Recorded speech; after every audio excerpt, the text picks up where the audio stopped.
नमस्कार, मी विद्या स्वागत करते विद्याच रंगोलीमध्ये।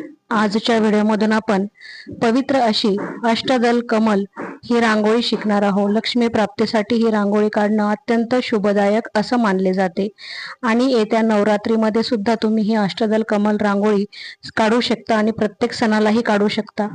आपल्याला बघा घट मांडायचा असेल आणि त्याच्यावर काही पूजा ठेवायची असेल तरी तुम्ही अष्टदल कमल रांगोळी काढू शकता आणि देवापुढे ही रांगोळी काढू शकता। अत्यंत पवित्र अशी रांगोळी आहे, त्याच्यामुळे तुम्ही काढायची आहे। बघा 3 डॉट अगोदर देऊन घेतले, बाजूला 2-2 घेतले आणि मध्ये परत रेषा मारून घेतल्या आणि असे उभ्या रेषा त्याला जोडल्या आणि आता जे आपल्याला कमळ तयार झालेला आहे, परत ज्या रेषा दिसत आहे त्याला परत डबल कमळ आपल्याला काढून घ्यायचं आहे।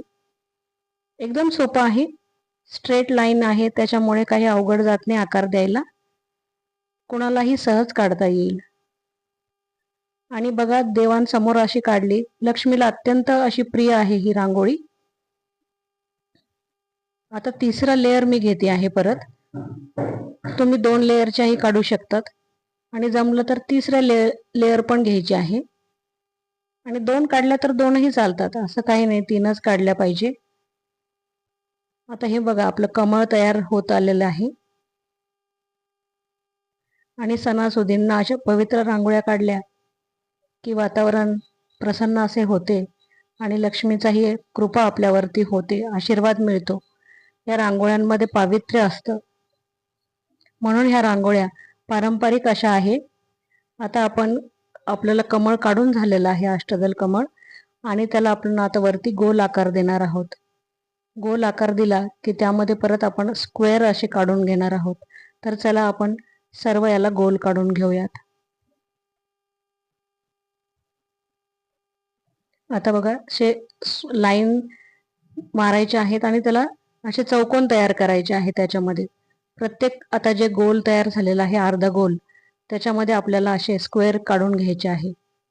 सहज असे काढता येईल, कुणालाही रांगोळी सहज जमेल आणि दिसायला इतकी सुंदर दिसते बघा, आणि पवित्र तर आहेच ह्या रांगोळीचं, त्याच्यामुळे तुम्ही ही रांगोळी देवासमोर एकदा तरी काढायचीच आहे। बघा नक्कीच घरातलं वातावरण पॉझिटिव्ह असं होतं। या अशा रांगोळ्या त्याच्यामुळेच तयार झालेल्या आहेत की देवाला त्या अत्यंत प्रिय अशा आहेत। तर चला आपण सर्व जे आपले हाफ सर्कल आहे त्याच्यामध्ये स्क्वेअर काढून घेऊ।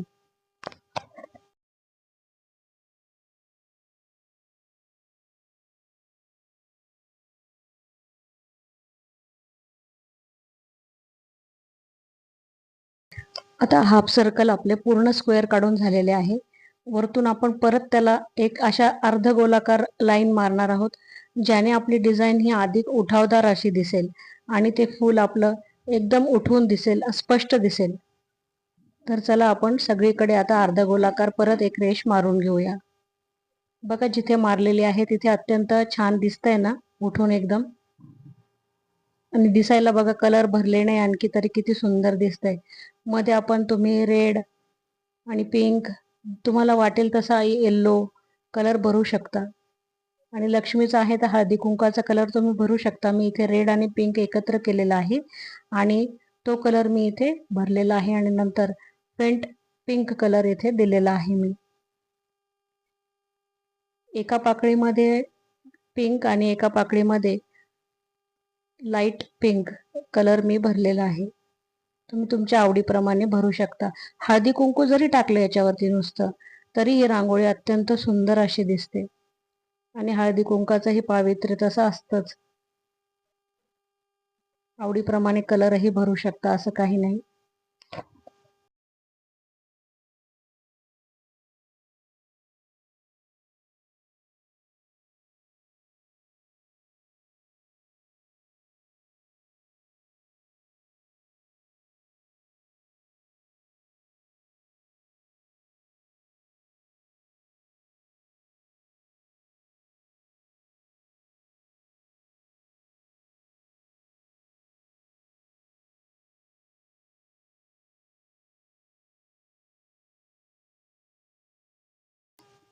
आता मधल्या भागामध्ये आपला कलर भरून झालेला आहे आणि आता दुसऱ्या ज्या पाकळ्या आहेत तर त्याच्यामध्ये मी एक एक पाकळीमध्ये एक पाकळी आड मी जो गेरू रंग असतो, गेरू असतो आपल्याकडे, तो रांगोळीमध्ये मिक्स करून, कारण गेरू हा अत्यंत पवित्र असा आहे, त्याच्यामुळे येथे गेरू भरून घेतलेला आहे मी. गेरू आणि रांगोळी एकत्र केलेली आहे.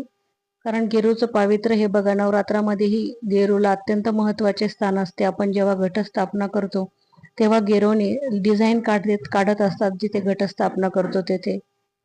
आणि बाकीच्या एका पाकळ्यांमध्ये मी ग्रीन कलर भरून घेतलेला आहे. बघा सुंदर रांगोळी दिसतीये ना आत्ताच. तर ही रांगोळी तुम्हाला नक्की काढायची आहे. ह्या नवरात्रीमध्ये काढा तुम्ही, किंवा आताही देवासमोर काढली तरी चालेल अशी रांगोळी.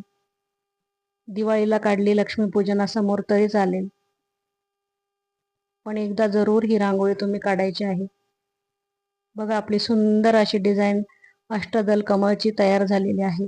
जर तुम्हाला रांगोळी आवडली असेल तर चॅनलला एक लाईक करा, शेअर करा, सबस्क्राईब करा आणि कमेंट करायला अजिबात विसरू नका.